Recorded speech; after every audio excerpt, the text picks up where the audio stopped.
everybody, how's it going? Lloyd Carter here from Wing Magma. Welcome to episode 5 of the Wing Magma podcast, where we discuss all things Wing Magma, and also the Wednesday Wang playlist that I'm curating over on Spotify.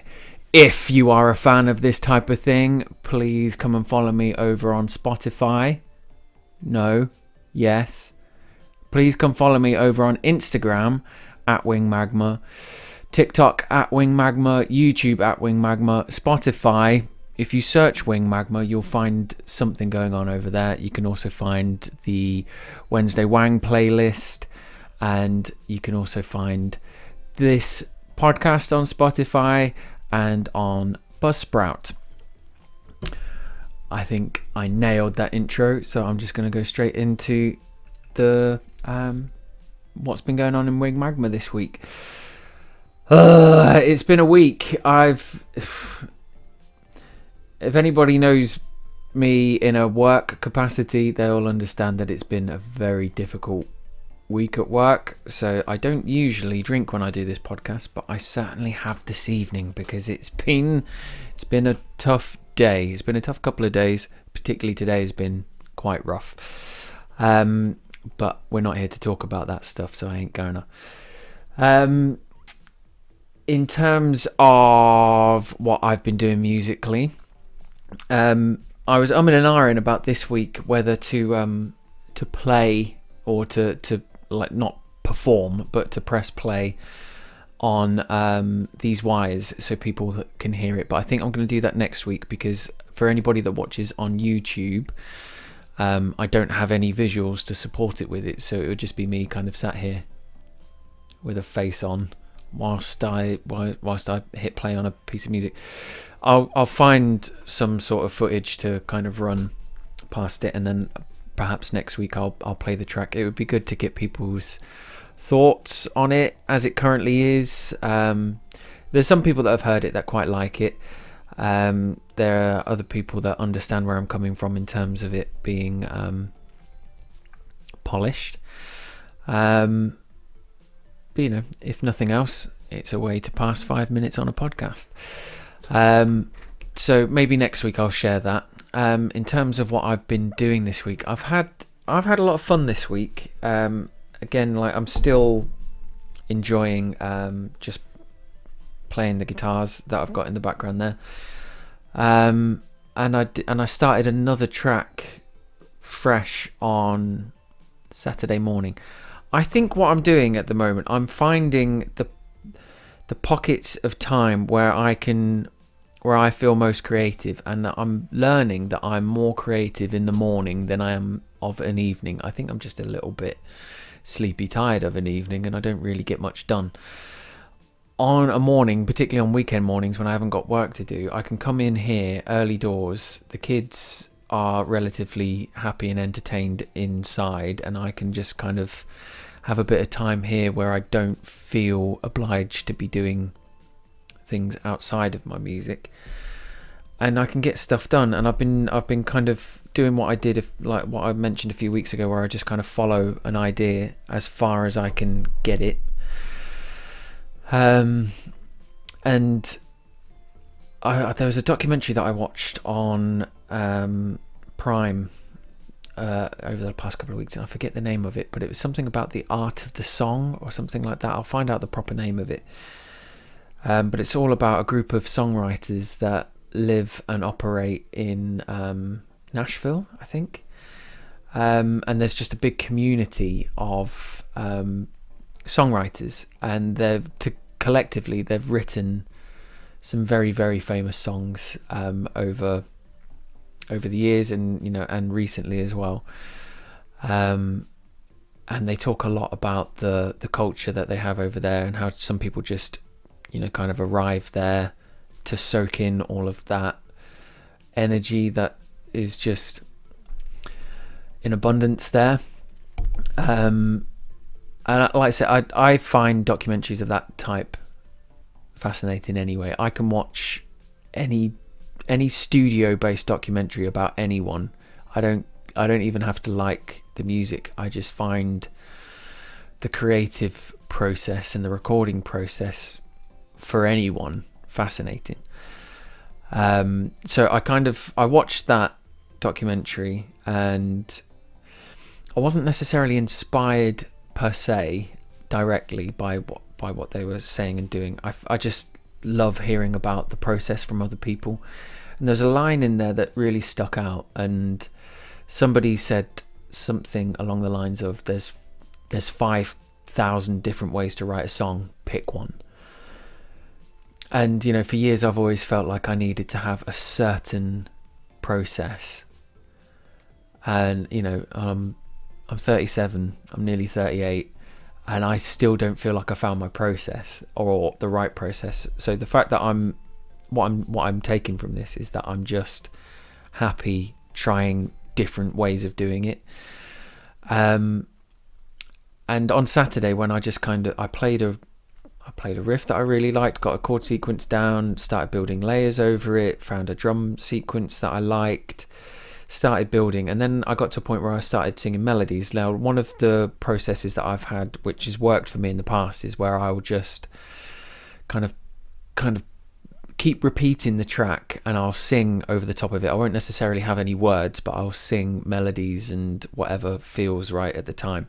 And I started doing that, and it wasn't really working for me. So what I did is that I picked up the guitar, and rather than playing guitar lines or guitar parts, I was kind of playing notes in a way that I would sing, and I found like the place on the fretboard that was kind of somewhere close to my range, and just started playing counter melodies to what was going on in a way that I could sing. And as I was playing them, I started singing them to see how they felt, and just found about, like, in really quick succession, probably about 6 or 7 different melodies, just recorded them down, and then just listened back to them and put some words to them. And then, like, I had all of these ideas in kind of loops, and then I started to sequence a song together. This is all in the space of about 2 hours. It kind of happened quite quickly. And then I left it. I've not actually gone back to it, so I think I've probably got a song there. I think all I need to do now is find some sort of coherence in the parts that I've put together. But I don't, like, if even if nothing comes of it, I'm just enjoying the process again, and I don't feel any obligation to do anything with it. I know I'm doing this podcast, and I should probably share something at some point, because otherwise it's it's a podcast about nothing. But I don't care, I'm afraid. Like, I'm just really enjoying playing, and I think that's the most important thing. I think, being selfish about music, like, it's got to be something that I enjoy when I share it. If I share something that I'm not confident in, there's literally no point. So I'm really pleased just to have a creative process again, and just acknowledging that this time of night, it's 9 o'clock in the evening at the moment, and that is not the time for me to come in here and start writing music, because nothing great's going to happen if you're not feeling in that kind of mood, I guess. So it's been good in that respect. In terms of my house move, so coming slightly away from my music, but like I'm really excited about the studio space that I'm going to have there. I've been delayed again, and so, like, I think I was meant to be moving this week. Nope. Trying to get people to agree up and down the chain. I think it's going to be probably another 3 or 4 weeks.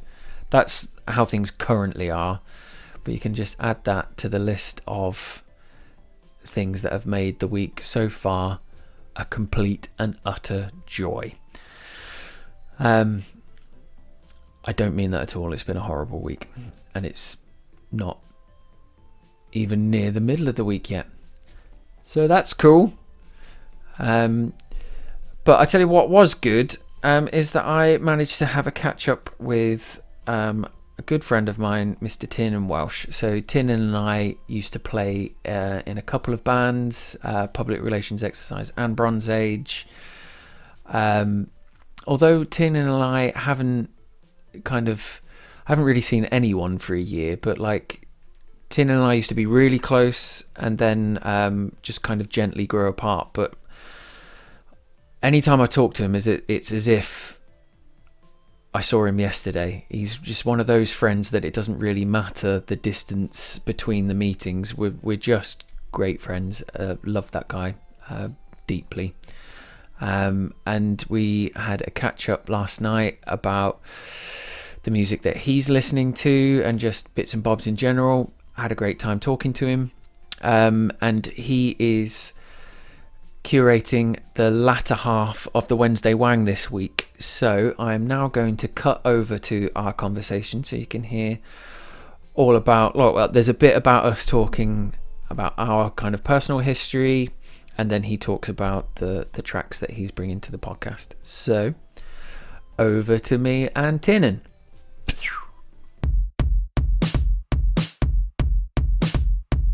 Hello, everybody, and welcome to this week's guest curator, Tiernan Welch. So for anyone that doesn't know the relationship between Tiernan and I go back to at least 2004, possibly earlier than that, but not much earlier than that, if it is earlier than that. But Tiernan and I played in a band called Public Relations Exercise. That went to shit. And then we played in a band called Bronze Age, which too went to shit. And I was trying to remember the other bands that you played in since then. You've played in Codex Leicester, and her name is Calla. And I didn't know if there was anybody else that I couldn't remember. I don't think there is. No, I mean, I wouldn't be so kind of glib or cavalier as to say, oh, I can't remember. But no, I think that is it. And they were both kind of very enjoyable, you know. Not a patch on what we did together, though. Well, that was going to be the next question. Is like, which is the most important to you? But because I always think like, whenever I see that you're in somebody else's band, you're in somebody else's band. Do you know what I mean? That's how it feels for me. It's just like we are the band, and other people are just borrowing you for a time. But like you were probably in Calla for longer than you were in PRE. Yeah, I mean, and I was in Calla from just shortly after Navigator was released, but I did the tour for that album, which was 2014, and we kind of called it a day. Our last show was Dunk Festival in Belgium in 2019, so that's like a good 5-year stretch. PRE were together. We were longer than that, weren't we? No, because we were done by 2008. Oh, right. Yeah. Okay, then, and yeah, that's probably the longest. But you never forget your first love, do you? This is it. You always pine for that. And we were the best. We were the best. Yeah. But I mean, they were all important for very different reasons, and all kind of, I mean, Calla, joining that band seemed like a very kind of natural thing to do, because, like, we there were bands that we played with in the PRE days, and like I knew that I was a fan of the band, so it was a very easy band to join, and kind of, but I never really was. I feel a bit mean saying this really to some extent, but like I very much kind of joined and just played their songs that were already been written. So it wasn't really until kind of latterly in that band that I had any kind of input to it. Whereas, of course, with PRE, I was there, not from the offset, but certainly kind of like from early enough to feel as though kind of, I'd earned my stripes. Whereas I like to think, I don't like to think, I hate to think rather that with Calla, I just kind of like jumped, They were fully formed when you joined. I think PRE was a thing, but it wasn't a thing of any substance before you joined. I think that's fair to say. That's very generous of you to say as well. I always think of, like, we had we had a good idea, and then when you joined, it started to become something else. Like we started playing. I don't know. It started to mean something. Like we were playing. Like let's go. Like no, we'd been to London before you joined, but it was just like it was very pointless. Do you know? It was just like it was just a show in London. And I think when you started to join, people started to get involved a little bit more. Yeah, And I think it's you good fun, introduced us to some big names and stuff. just trying to crowbar us into a scene that we didn't really belong in. You know, Yeah, that's true. There were plenty of gigs at Original 4 where we would support acoustic acts. I mean, those. I mean, Original Four, for those people that don't know, was just this kind of nightclub in Leicester that one night a week just used to have these incredibly good, well curated, really intimate gigs. But like Blood Red Shoes played there, and like Red Jetson and Cat Fantastic and stuff. There's just loads of like Peace Burial at Sea, like loads of good bands that at that time, were, I don't know, I thought it was very kind of them to come and play on a Monday in Leicester. And I mean, that's for the first time we saw Meet Me in St. Louis as well, and they blew our socks off. I didn't go to that gig. I don't know why, but I was getting texts separately from you and Spencer at this, like probably stood next to each other, like texting me, or you're at other sides of the room. But like I was getting reports from you both. Not for the 3310s. Yeah, man. So yeah, so I like going back to that kind of period of time, and when we first met you and you started to get involved, I think you always had your finger on the pulse in terms of what was going on elsewhere, and you made what we were doing a little bit more tangible. And like you said, you found kind of the right people that we should be associating with in terms of scenes and stuff like that. And I always thought you were like the mouthpiece for the band. Yeah, I mean, I couldn't help myself. Like that was the I think if everybody thought of PRE would think of you first, because Martin wasn't particularly outgoing in that respect. No, but no one wanted it, whereas I did. But I also I always sort of look back on that time and think, like if I had any sense, I probably would have, tried to sort of, make PR or something that I did a bit more seriously, because actually I just enjoyed it so much. Like I really just enjoyed the schmooze and the back and forth. And I had like Spencer and we had the most ridiculous job for the most part of the time that we were working in there, where like, God, this is not unfair to say about somebody else's job, but certainly my job was meaningless. Like, one of these government roles that like used to do is we used to have to write letters of correspondence to kind of various people who are dealing with the bureaucracy of the government at different levels. But I just used to write things in the middle of these letters because, of course, no one would see that you weren't doing work if you had like a screen of text in front of you. So I just used to write like emails to promoters, and I used to write like biogs and stuff. But then invariably I ended up saving them over existing templates. And I remember somebody saying, the something template now refers to an incendiary punk band from Leicester. Brilliant.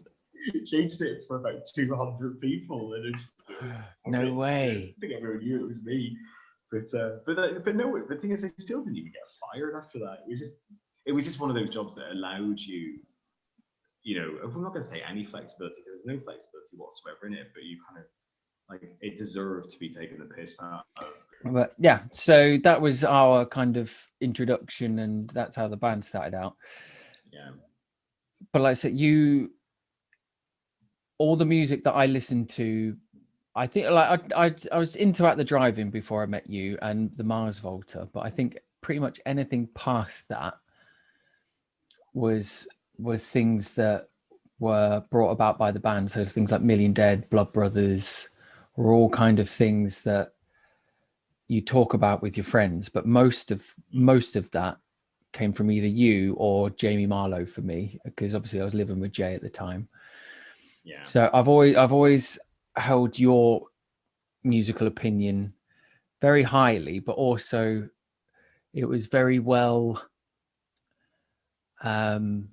explored. Like you would know the bands coming through, the small touring bands, you would know them and you would have done your research on them and you would have liked them. And I would just turn up to a show and we'd be playing with them, but you would have kind of hand selected these people for us to play with. I was just really interested. I mean, I really do think though that it was a really, I mean, it won't be remembered as kind of an important time for music, I very much doubt, but kind of, that kind of British post-hardcore movement, for me was just, that was it, kind of like, that was just my kind of, my musical awakening really. And I remember like, it really felt like being a part of something like, I felt like that. Yeah. And I think I remember, who was I talking to?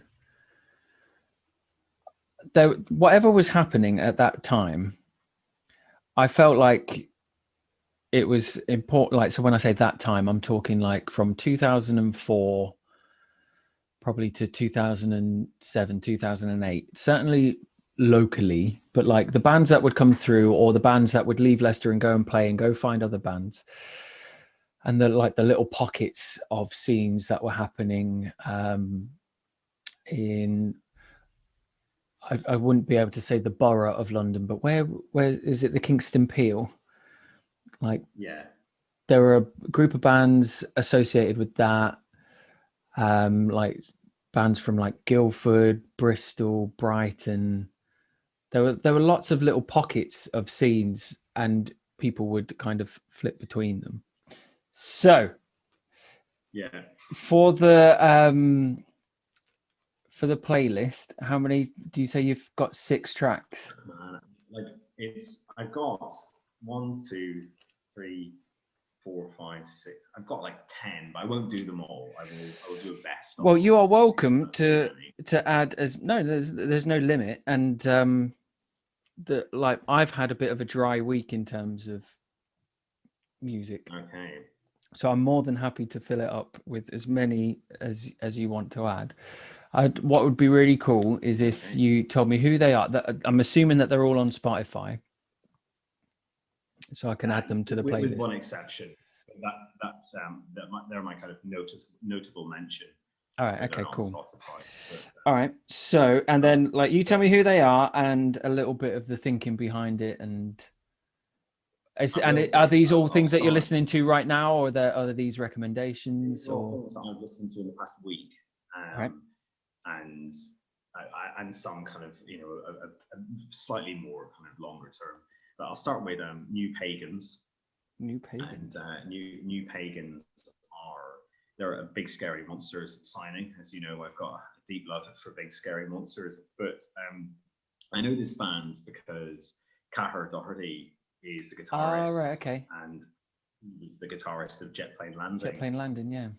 Way back when, and then Fighting with Wire more recently, and they've had some really strong singles, but the album came out on Monday, and there's the single that goes along with it. I can't remember what the name of the current single is, Harbour, and it's very good, but it's not as good as Yellow Door, which was the first single from it, which is the one I'm going to sort of put forward, and it's just one of those songs that sounds familiar, like it's just tons of hooks, but it's there's something I really love and really admire about bands that retain the ability to sing sort of punk music without putting on an accent, and it's just got this sort of really lovely kind of Belfast kind of vibe to it, and they're female fronted, and it's very reminiscent of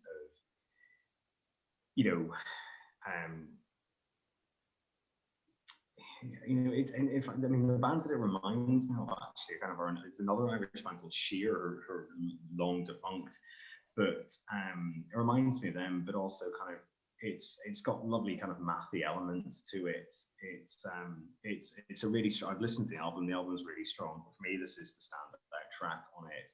Sounds cool. It's nothing you've not heard before, but it's really well crafted, and I understand they're a great live band. So I'm looking forward to seeing them in New Year. Awesome. You know, there's some real kind of there's some real distinct class about them as an act, and they've really kind of done all of this in lockdown. And that's another theme about kind of the music that I'm selecting today. It's all kind of tinged with lockdown. Cool. That sounds really interesting. Looking forward to that. And no, Cahi, I remember Jet Plane Landing played at the Sumo once, and there wasn't many people there, and I don't think they were particularly happy about that. But I remember. I think you introduced me to Cahi, because I remember you talking about fighting with wire and stuff like that. And so as soon as you said his name, rang a bell. Albums, just those two Jet Plane albums are just they're brilliant. I mean, I think Zero for Conduct just sort of stands out just as such a just such an immensely kind of powerful debut. And I'm always amazed that kind of they didn't see better things, because I don't know, they seem to have all of the elements, and I'm not sure why it didn't work for them. But New Pagans they're it's removed from it, but it's similar enough. That's who they remind me of. Jet Plane Landing. There we go. Cool. All right. So number 2, what we got? Number 2, it's slightly I don't know, this is. I heard this just on a Spotify playlist, and I thought it was Churches. With a V, but it's not. It's Pale Waves, and I know I've heard Pale Waves in the past, and I know one of their I know they're kind of the front of house sound guy, a guy called Lee, and he's really sound.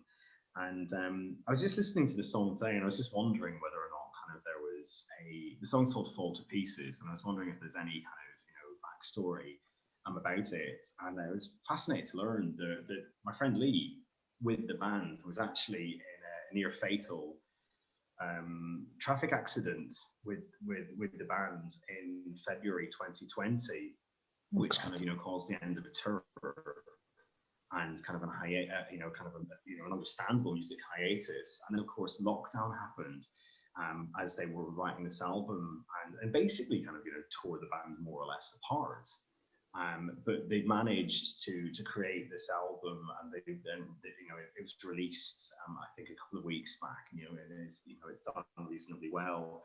But the track "Fall to Pieces," which is very clearly kind of going to be about this episode, it's just a stunning piece of really. It's not synth pop. It's kind of it's kind of quite dark synth indie, but it's a really nice, short, punchy piece of music. But now that I understand the backstory a bit more, it just makes it slightly harrowing as well. But it's a great piece. Love it. All right, I should check that out. Very good. If I'm going to try and move on. The next band that I'm going to put forward is a band called Kill Birds. Kill what? The track's called Kill Birds. Kill Birds. Kill the animal birds. Yeah. And the track's called Volcano. And this is a band that they were due to play. I heard them on the Mac last year because they were due to play South by Southwest. And of course, South by Southwest didn't happen. But I remember just really liking the song, and it just came up the other day on Spotify. It's got this feature, because I think I Shazammed it at the time, and it's just kind of got like a daily, these daily playlists, and it came up again, and I thought, oh God, I love this. By listening to it again, kind of in the midst of a pandemic, it just really made me miss live music. Like it's really punky, it's really, really edgy, it's very LA, but also kind of it's got this lovely, it's very, it reminds me of, kind of L7, kind of very, very angry kind of, girl punk music. But not, I don't know. I think it's female fronted, but I think that the rest of them are guys. But it's got stacks and stacks of energy, and it was written in 20 minutes. Like it was apparently just one of those songs, and they just sort of like had a riff, everything came together, boom, And they wrote it in sort of 20 had minutes. a moment afterwards, and like, did we just write that, guys? That's smash. Cool. That's a hit record. Next up, I've got it's a song called "Invalid" by a Winnipeg-based punk band called Tunic, as in kind of what one would wear. And this is, I mean, if people knew a little bit more, about us, I think that kind of it would be this song. It just embodies everything about kind of like musical odyssey for me. It's a song that survived 3 different incarnations of the same band. It's been ripped up and torn apart and binned 3 times in the past, and is now being put forward as the kind of the lead single for this band, Tunic. And it's about kind of surviving toxic friendships, and that feeling of being made to feel invalid. But for me, which is it's a very interesting thing to write about. And of course, you can tell that whoever writes the music in the band is writing from experience. You write about what you know. But there is just something about the kind of that remarkable testament about the thesis of pursuing music to that end, where you've I mean, I don't know if you've ever done that. It felt so confident that a song's gonna work. You've got the audacity to bring it back 3 times and say, oh, guys. Yeah. I do that with most of my songs. But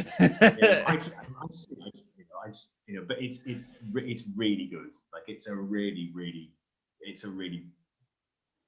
powerful piece of music. Oh, I look forward to that. I think they're you'll rate that. I like them a lot. Cool. What else I got for you? This is my wife bought me.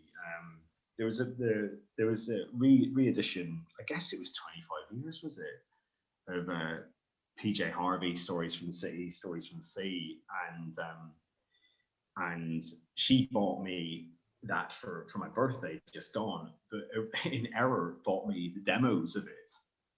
All right. Okay. Not realizing that there were 2 different kind of components to it. But she also bought me the reissue as well laterally when she realized that she got it wrong. But the demos in particular are they're just such a great listen, because I don't know how well you know the album, but like I know the album inside out. It's just one of those, like the way that my mom would know. Like the way my mom would know Fleetwood Mac or kind of Revolver. That's kind of how well I know this album. And I don't know it on that level. I've definitely listened to it a couple of times, and I know that it's one of those albums that people that know, but I've always been a bit like that with PJ Harvey. I know that she's well respected, but I've never twigged. Like I think I've loved so many of her albums. I'm not going to kind of list them, but this is kind of this probably is kind of. I know it didn't win the Mercury. Oh, did it win the Mercury Prize? I know Let England Shake did, but anyway, this is brilliant.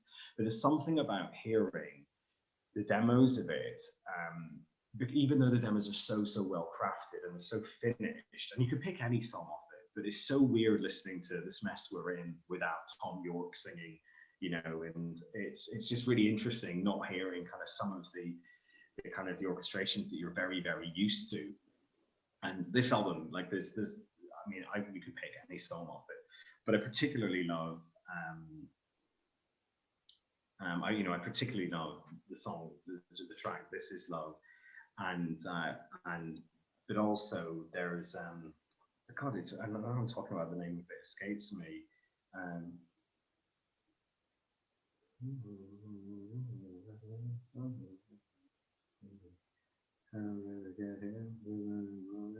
You said something, and I don't know if you remember, but Toby Hayes, under the guise of Shoes and Socks Off, did a really nice cover of that track. Kind of when he was doing Shoes and Socks Off, and it's lovely to hear PJ Harvey's original demo of it, because actually the two marry really quite nicely, because it is just, you know, that and acoustic guitar, which is what Toby did. And that, you know, whilst the song definitely benefits from all of the arrangements and so on, it's lovely to hear it, you know, just kind of, you know, as she probably wrote it, you know, kind of with the guitar. And so it's a gift that, you know, I'm thrilled to have, you know, I absolutely love it. And, you know, very privileged to, you know, get such lovely birthday presents. So, yeah. Cool. I'll do one or two more. You can cut these out if you like. No. They'll all go on. The next one is, and I wasn't sure which song to pick on this, but I don't know whether or not. Do you use Twitter at all? I try not to. Right. Okay. I get sucked into it. Like, there's an ex-member of Future of the Left. I think he might have been the bassist before Julia. I'm not sure, but his name's Jimmy, and he does this thing called Running Punks, where he basically reviews albums whilst he's running. Yeah, and cool. It's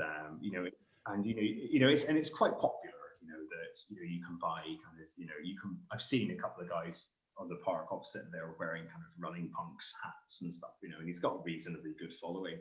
But the whole idea is you nominate albums that are good to run to, and like he'll review them and that kind of thing. But, you know, there's also recommendations, and it's a bit of a club, you know, for people that, you know, like to run and might have kind of, you know, taken up running to get over something else and so on. So there's a really nice positive message about it, about kind of unity and, you know, kind of positive masculinity and so on. So, I'm a big fan of it, you know, like, and I take the recommendations, and this is one of the recommendations for The Art of Losing by an artist called the Anchoress. And the Anchoress is Catherine A.D. And it's someone who, I think I've met her. I know that her name is Calla. We used to have a violin player called Sophie Green. Sophie Green is a member of the Anchoress. But this new album it's a real step up, you know, in terms of kind of just everything, kind of, you know, in terms of kind of production, in terms of kind of the finish, you know, and musicianship. Also, I was listening to it, and like James Dean Bradfield started singing. And, wow. So there's a song in it called The Exchange, which features James Dean Bradfield. And it's not the best song on the album. The best song on the album is probably the title track, The Art of Losing. But certainly it's well worth listening to, just to hear him doing something that's a little bit different. And the album itself is really good. I couldn't run to it. I missed that. Like, for me, it's not a running album. Mm-hmm. But, you know, I guess people now run to their heartbeat, don't they, or to kind of to their heart rate. What listening to it, or yeah, there's like all of these playlists I'm looking at now. They're all for a range of heart kind of BPMs, which I think is quite interesting. Okay. No, I have seen those playlists. Like, you do get running, and then you get like a recommended BPM. Yeah, I don't have a smartwatch though, so I don't know what mine is. But, you know, I also broke my rib 2 weeks ago, so I haven't been up running. Oh, so God, yeah. I will again. And at the last, every time I'm ever asked to recommend anything music-wise, I always forget that I always recommend the same song, which is Speed Date by Arab Strap. Now, I'm not going to recommend Speed Date by Arab Strap, even though it's a really, really good song. But Arab Strap have released a new record, As Days Get Dark. And I've always been a massive fan of Arab Strap, but particularly particularly the humor that kind of evokes in what Aidan Moffat does. And I've just chosen the song "The Turning in Our Bones," which is I think this was the lead single from it, but you know, effectively it's a song about necromancy and having sex and dancing with the dead. Yeah, but it's Arab Strap always sort of turn up when you need them the most. I always find, you know, and it's like if 2020 ever kind of needed a band like Arab Strap, you know, then it was the time for Arab Strap to come back. So I'm thrilled that they're kind of, you know, that they're back now, and the album's great. It's if you're not a fan of Arbstrap, they can be sort of quite a hard listen to, because there's, there's not a lot happens sometimes. But I very much like it, and as I say, I love the humor of it all, and it's a good listen, um, and and as I say, it's timely.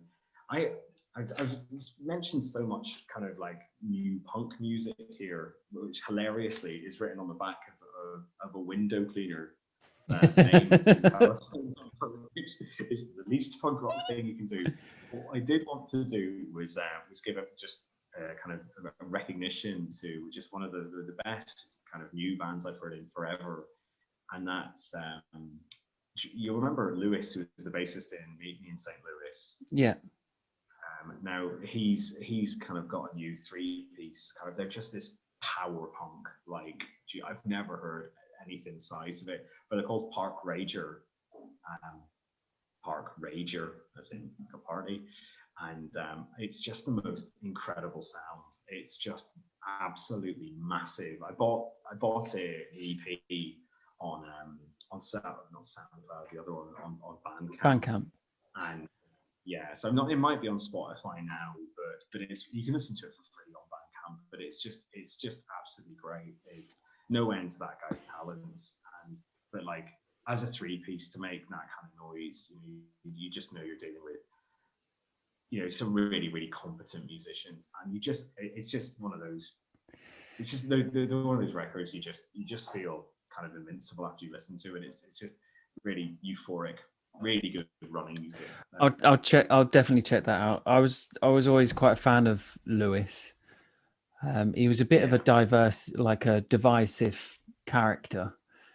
Some people really didn't like him. I really did. Towers of London. Yeah, he used to play with these little tiny shorts and stuff like that, and that used to wind people up. But I was always incredible bassist. Oh God, yeah! Like what he did in Meet Me in St. Louis, and then he was in Colour, wasn't he? He played in Colour. Yeah. And then did he have anything? He's been in a band called X's with Paul as well. Yeah, X's that that had Ollie in it as well from Meet Me in St. Louis. Yeah. I heard an interview with those guys when Meet Me in St. Louis got back together. There was an interview I heard with them. I want to say it was on Song Exploder or something like that. There was it was on SoundCloud. There was like a series of interviews on this podcast, and they were talking about this band that they were in. And I never went and checked them out afterwards, so I may do a little bit of research into that. But was he in Tangled Hair as well?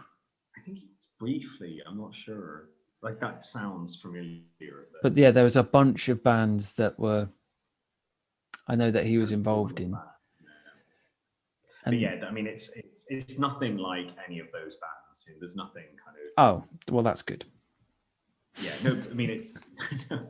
I mean, there's still kind of very impressive kind of guitar intricacy and so on, but it's much more anthemic. Like you'll see what I mean. All right. If it's not on Spotify, like I'll put links in like the show notes to where people can find other bits and bobs. Yeah, and I pawned pretty much. I had 2 more, which were hit me. Yeah, it's Are you familiar with Gender Roles? Yes. Yeah, and well, just they've a new single out, a new AA side, and like I loved Prang, the album, and the new single Dead or Alive is it's similar sort of stuff and well worth a listen. And the other one, and if I'm being honest, I was a little bit kind of coy about this, and then I thought, no, why should I be embarrassed about it? But I've just been listening to the new Lana Del Rey album, just on in the background this week because it's just great, and I thought Norman Rockwell was just fucking amazing, and this new one is just strikes me as every bit as good. So what's the track? Chemtrail, was it Chemtrails over the... Bear with me a moment. I'm just going to have to check the old Spotify. Chemtrails Over the Country Club, which is the name of the album, but also the name of kind of, the standout single, if you will. But no, brilliant. But I think it won big at the Grammys. There's no kind of... I'm not unearthing anything fresh or new or exciting there. It's just something that I would like, just something that I appreciate, and that's the one that I'll end on.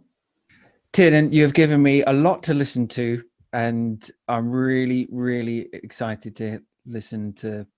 You've given me 10. You've given me 10. I didn't realize you'd given me 10, which I'm extremely grateful for. Tiernan, thank you very much for your time this evening. I know you've got family chores waiting for you, so I shall let you crack on, and genuinely cannot wait to see you in person. Gonna be good. It's been too long, babe. It's been too long. Thank you. Cheers. No worries, mate. Take care. I hope you guys all enjoyed that wonderful conversation between Mr. Tiernan Welch and myself. So now we're over to the Wednesday Wang playlist. Again, don't search for Wednesday Wang beta. It's not going to be there.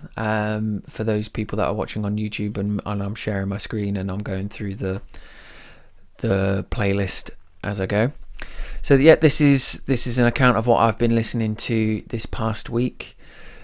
I'm going to keep Memory Holes in the first track position. I've got quite a few plays this week, and that might just be a coinky-dink, but it might also be that some people start the playlist and they listen to it from the start, and this is the first track. So Memory Holes by Magma is probably just going to stay where it is at the front of the playlist. Have a listen. Let me know what you think. Get in touch, guys. Don't feel like you can't. I welcome that kind of stuff. Good or bad, let me know what you think. So then on to the other tracks that I've been listening to this week. So The Murder Capital, For Everything by The Murder Capital. I listened to the album When I Have Fears. A bit of a weird one, because this first track, For Everything, I think is really good. Really, it's got all of the ingredients that I like. It's quite visceral. It feels like you're watching a live band. You can kind of feel this raw energy. The rest of the album is just a little bit meh. And I listened to it, and as I was listening to it, I was just like, I'm not enjoying this. And I don't really know why, because all the ingredients are there. All the ingredients for music that I like, right there, but the pudding tasted like mud. I did not like it. So I've put it in there because it's what I've been listening to. But and I like this track. Cannot recommend the album though. Okay, right. So this next one, Big Iron, Marty Robbins, bit of a weird one. So Charlie, my son, has been bang into the sea shanties this week. Don't know where he heard it, but Wellerman is all he's been asking for. It's quite sweet. He gets into it and he sings along with it. And and I don't if he wants to listen to something, I'm not going to deny him what he wants to listen to. I've not put it in this playlist though, because I'm sure everybody that's alive has heard that Wellerman shanty song. It doesn't need it in my playlist. However, so we're listening to it in the car. I was either picking him up from playgroup or dropping him off at playgroup. Had that track on, and Spotify just kept playing. Because I just selected one song and it just went on to some other random songs, and this song Big Iron came on. Now had I not have been driving, or if my phone was closer, I would have skipped on, because this isn't usually my type of thing. It's kind of like I think it's the title of the album that it comes from: Gunslinger Ballads and Trail Songs, Gunfighter Ballads. It's a country and western kind of song, but as it came on, and I didn't skip it, and I persisted with it, I was suddenly in some sort of cinematic experience. I really enjoyed this song. Not my usual bag by any stretch, but like there was just something about the lyrics, the way that it was sang. It was very pure. Reminded me of watching, westerns with my grandparents when I was a kid. But just really like just how earnest the recording is. Like this. I have no idea when this was recorded. I'm assuming 50s, something like that, with zero technology. And you can hear all of these wonderful harmonies, this fantastic performance from the lead vocalist, like these guitar parts that just kind of gallop along. And I just thought, all of this would have been done probably in one take, in an era where you had to own your craft in order to be good at what you do. Well, not just to be good at what you do, just to get a recording down. You have to nail that. There's no auto-tune, there's no overdubbing. And because of that, there is just a pure beauty to this track. Really, like, probably not everyone's bag, but I invite you guys to give that a spin, close your eyes, and tell me that you didn't go on a cinematic experience as well. It was really good. So yeah, thoroughly enjoyed that. Right, so this is another weird one. Dan, I don't know how to pronounce this. I'm going to say Dan Sartain. Just on my Instagram feed. Tobias Hayes, Laundromat, spoken about him quite a lot. I think he liked a comment, and for some reason it appeared in my feed. And the guy, Dan Sartain, passed away this past week. And somebody wrote, whoever made the original comment, wrote a big post about how they met this person in 2006 at the Camden Barfly. I'd never heard of this person, but the person, I'd never heard of Dan Sartain or the person that wrote the post. However, there was just something about the write-up that just made me think. I think they said that it was this album in particular was one of their favourites of all time, and I think when somebody commits to saying that this is, out of all the albums I've heard, this is my favourite, it's got to have a level of quality to it. So I thought I would explore. And again, it's not my usual bag, but I thoroughly enjoyed this album. I would describe him as like a punk poet, I guess. I might be doing him a massive disservice there. And for anyone that's a fan, like I get the feeling that this guy's probably a cult hero. So apologies to anybody that I'm offending by labeling him in this way.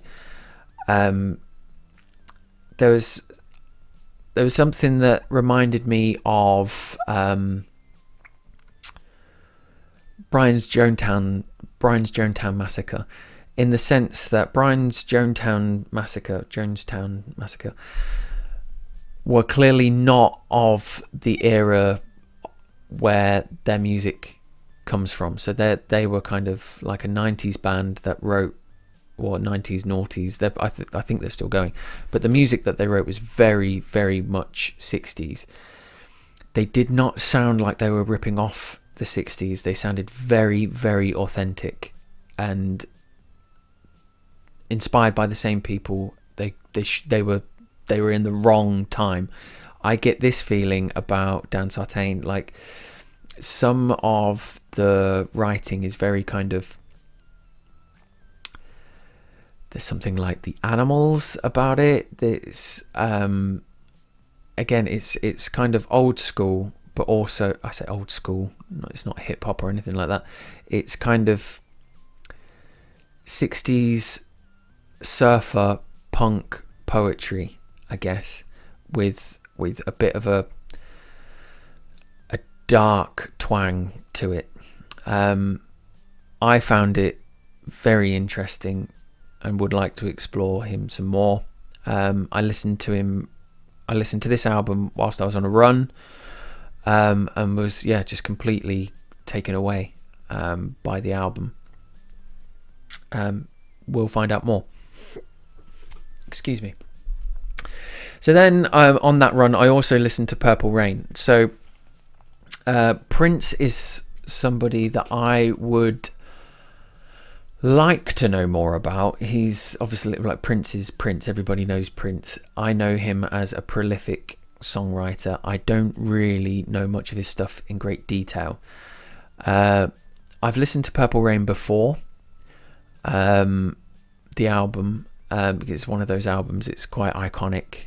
But the reason why I listened to this is because just, flicking around on YouTube, something popped up, and it's like this. It was a 4-minute video, a bit of a roundtable discussion, and the title of it was "Why Does When Doves Cry Not Have Bass?" Now I know it's one of those kind of famous pop songs, and I knew that it was not famous for not having bass, but it famously didn't have bass on it. Thought I'd find out why. And the conversation was basically that Prince had built up this track with so many layers, and it was so dense that he started to underproduce it by stripping it back to its kind of core elements. So things come in and come out of this song. Like, there's like this guitar solo at the beginning and at the end. I imagine that in his wall of sound, that guitar solo or that guitar playing was probably playing all the way through, and he just kind of stripped it out to its core fundamentals. I think it's a fantastic song, and I've literally been singing it all week.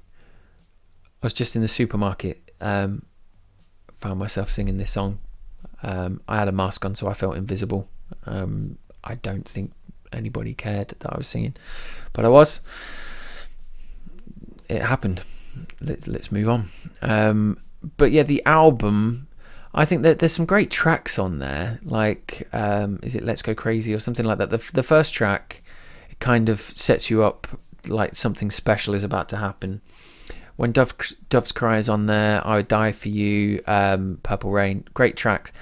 The album itself, not so much. I didn't really enjoy it. I know it's one of those albums that probably means a lot to a lot of people that were there at the time. I went into that with an open mind, and I was very prepared to be impressed. Not so much. I don't know. Just I think when people write, when prolific writers of his volume, you're going to get some duds in there, surely. Do you know what I mean? Like, if you write that much, they can't all be gold. Excuse the pun. But yes, enjoyed that. Well, enjoyed When Doves Cry, not so much the album. So after I listened to these two albums while I was running, like, I've got a running playlist, and felt that I needed stuff a bit more meaty to counteract the all the Prince that was in my mind. So Gold on Red, Crash of Rhinos, absolutely adore this song. It's got the right, I think last week I was talking about that balance in terms of math rock, where math rock songwriting can become too technical if you're not careful.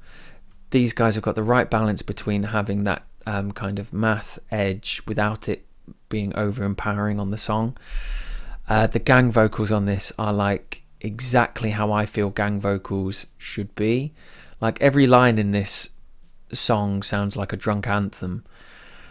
Like, it's great. Like, really, really enjoy this song. It's quite long though, so buckle up, guys. It's getting on for 8 minutes. But I don't know, for me it doesn't feel like an 8-minute track, because it's a journey. It's thoroughly enjoyable. Love the drums on this as well. I'm pretty sure they have 2 bass players. Like, who has 2 bass players? I've heard of bands with 2 drummers. Most bands have multiple guitar players. 2 bass players? Are they out of their mind? I don't know.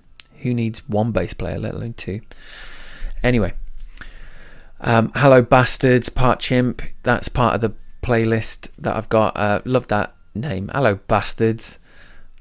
Great riff, big, heavy, blistering music. You know, I think they were on my playlist last week. Welcome back, Part Chimp. Good stuff. Tar Pit Carnivore, Torch. Again, like these tracks are like, sometimes when you're running, you just need pure meat and potatoes to get you through. And every time I hear this track, Tar Pit Carnivore, I remember a time when I went Christmas shopping, and I just put my headphones, like I went Christmas shopping on Christmas Eve, and I put my headphones on and I listened to In Return, like in full, battle in the crowds. If people aren't familiar with Tar Pit Carnivore, listen to this track and imagine going head first into busy crowds, which in itself feels like a foreign idea at the moment, but like this is exactly what you need when you don't want to be surrounded by people and you have to do Christmas shopping. So last week I mentioned Body Hound, and because I mentioned them, I think because a lot of these guys used to play in Rolo Tomasi, so I went and found I think they were touring this EP when one of my other bands played with them. I only reference the other band as one of my other bands. I'll C-Rag. I don't want to say the word because I don't want this to get taken down anywhere, but people that know my other bands will know who C-Rag are. We supported Body Hound one night at Firebug. Nobody was there, but thoroughly enjoyed listening to Body Hound. Fantastic band. And this track in particular kind of is a bit of a signature track for me. And then it sounds like a heavy Yes. And anybody that knows Yes and knows Close to the Edge will know what I mean when they listen to it. So the last track for me, from my part of the curation, is Axes. Now, part of the conversation that Tiernan and I were having, we mentioned a band. I don't know what they're actually called because I thought they were called Axes, but some of the guys from Meet Me in St. Louis formed another band. Perhaps it was X's, but I searched for X's and I didn't find them on Spotify, so I'll have to do some more digging to find out what the actual band are. I found Axes and I thought, oh, is it them? And I listened to Axes and it sounds like it could be them because it's a similar genre. However, I don't think it is them. I just think it's a coinky dink. But I remembered it wasn't this album. There was another album, I want to say Glory, that I used to listen to quite a lot. And I was like, oh yeah, I do remember listening to this. But I was just kind of digging around, and this name, Middle East 17, just made me lol. And it's a great track. So, like, I just thought that was a great name. I wish I would have come up with that name, Middle East 17. I think it was brilliant. So, yeah. So, but also a great track, great band as well. So, please check them out. And then I can't really tell you anything about any of these tracks because these are all Tiernan's doing. So although like he's spoken about them, I am yet to experience them myself. So I'm new to this, as are you, my chickens. So, well, who knows? You guys might already know all about them, and I'm late to the party. But like. As I mentioned in the conversation that I had with Tiernan, you know, like Tiernan always used to be a route to new music for me. He always had his ear to the ground in terms of new bands, did his research and knew who we should be targeting to play gigs with. Like that was one of the great things about being in a band with Tiernan. So yes, I guess that is it for the podcast this week. Seems like I've been talking a long time, but it's also gone quite quickly. That will be the rum, I guess, guys. That will be the rum. So I guess that all that is left for me to do is to plug my stuff. And here is my plug my stuff page. Come and find the Wednesday Wang on Spotify. Search for the Wing Magma podcast on Spotify. Come and find me on TikTok. I do some things there. It's not a particularly vibrant place or a hotbed of activity, but you know what? Come and find me on TikTok. Encourage me to do more. Come and find me on YouTube. I'm getting some mileage on YouTube. But do you know what, guys? I could do with some interactivity. You know, like I've only got Ed Jadowski who comments and takes the mick out of me every now and then. More people, get involved. At Wing Magma on Instagram. Also a boatload of fun. Always top quality content coming out of me on Instagram. And Buzzsprout for the Wing Magma podcast too. I should probably look into getting my podcast put on more platforms, because there are more platforms out there for me to infect. So I should probably do that. Guys, it's been a pleasure. I'm having a good time still doing this podcast, and like I say, it's encouraging me to listen to lots and lots of really decent music, and some music which is not so decent. So I probably need some help and guidance from you, the audience. Get in touch. Let me know what I should be listening to based on what you have heard about what I like. Shoot me some recommendations. If you fancy joining me for a conversation on the podcast, I don't care who you are. I want to talk to you. So get in touch, and we'll set up a call. We'll talk about some music and shoot the breeze, baby. Chew the fat. Both of those things. Take care of yourselves, guys, and I shall see you soon. Big loves.